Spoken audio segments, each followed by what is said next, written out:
It shows that children living with an unrelated male were over 900% more likely to be sexually abused than those living with biological fathers. Dang. Wow. And she has 3 unrelated men taking care of her. Yeah. Hey everyone, this is Zach Mettler with the Daily Citizen, and I am here with Emily Washburn to talk about one of her very important stories that she wrote recently. The title was Male Throuple Buys Toddler from Quebec Government. That's a crazy headline and a crazy story. So Emily, kind of just give us a gist of what is going on with this insane story.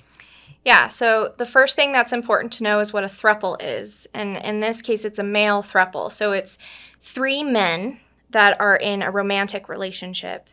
And they basically paid, like you would pay for an adoption, but they paid the Quebec government, their version of the Child Protective Services, to first foster this girl when she was just 1 year old, and then recently, now she's 3, they adopted her. Wow. I think of the line from Scripture, can anything good come from Nazareth? This is like a can anything good come from Canada story, you know? That's good, yes. Yeah. Apparently not. No. But so was this a legal decision, or who was the agency that was involved in making this kind of final determination to give the throuple custody of this kid? Yeah, so it's not... They went to one adoption agency first and were refused because Quebec, unlike some of the other Canadian provinces, doesn't recognize parental authority for more than 2 people. But when they got to the equivalent, and I don't have the department name on me, it's the equivalent of the Quebec Child Protective Services. So it's the state-sponsored organization. And they accepted this male throuple, and they can't legally give all 3 of them parental rights, but they did allow them to foster this young girl and then adopt her. And now there's a court case in which they are trying to force the Quebec government to change their policy to recognize parental authority for more than just 2 people. Okay. So it's still illegal technically for them to have custody of this kid in Quebec, but they went to a higher authority essentially and, overruled them to get custody here? It is not illegal in that it isn't illegal in Quebec for there to be 3 people. It just hasn't been done before. Okay. So the Quebec government did allow it to happen, but all 3 of them don't have parental authority. So the one that's left out potentially wouldn't be able to pick her up from school or wouldn't have the authority to sign for like a surgical procedure, those kinds of things. They're trying to get that law changed so they can all 3 be legally recognized as parents. Okay, so there's still only 2 legal parents, but there's a third person involved in this relationship that I would guess would still have some kind of parental involvement in their life because it's kind of a throuple relationship. Yes, right? They told news organizations they consider themselves all parents. Oh, wow. Yes, all raising her. Yep. Wow, that's crazy.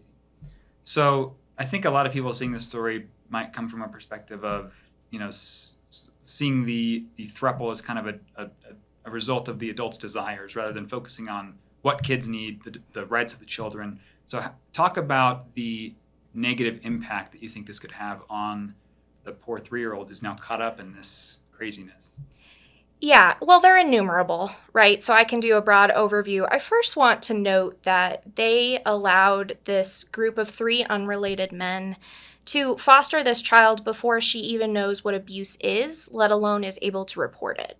So as I'm going to talk about, the likelihood that this child is going to be abused is astronomically high, and she has no way of reporting it. So the first thing that we can't understate the importance of biology, right? Because biology begets parental buy-in. We know that parents who have a biological connection to their child are more likely to spend time, money, care on raising them, right? And then there's another sociological phenomenon called the Cinderella effect, which shows the opposite, that step-parents do not tend to invest as much time or energy into biologically unrelated children in their care, right? So that's the first thing. This girl, she was already in the foster care system, so she already has not had the opportunity to be raised by her biological parents, which already puts her at a disadvantage. But we also know that statistically, the most dangerous place for children to be is in the care of an unrelated male.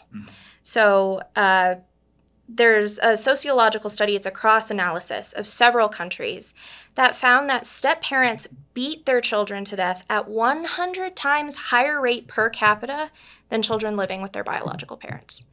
And then to bring it more to the U.S., we have this U.S.-specific See, that's data. not clear at all. I know, 100 times. 100 times. That's crazy. And it's going to get crazier because this is a U.S.-specific data set. And it's for people that were sentenced for producing child pornography. And it was looking at those that were in the working with unrelated children and then their biological children. And when you controlled for those populations, it shows that children living with an unrelated male were over 900% more likely to be sexually abused than those living with biological fathers. Dang. Wow. And she has 3 unrelated Three men taking care of her. Yeah. Emily, that is horrifying. That's horrific. What do you think people who are listening to us, what should their takeaway from this story be? What's their main takeaway from this? I think there are a couple of things. First, we just really need to be honest with ourselves that this happens, right? It is not a one-off scenario. This is happening more and more as it's becoming more socially acceptable for adults to purchase children and get children in different ways to legitimize their style of relationship, right? We've seen this with surrogacy laws in the United States. We've seen this with IVF as well.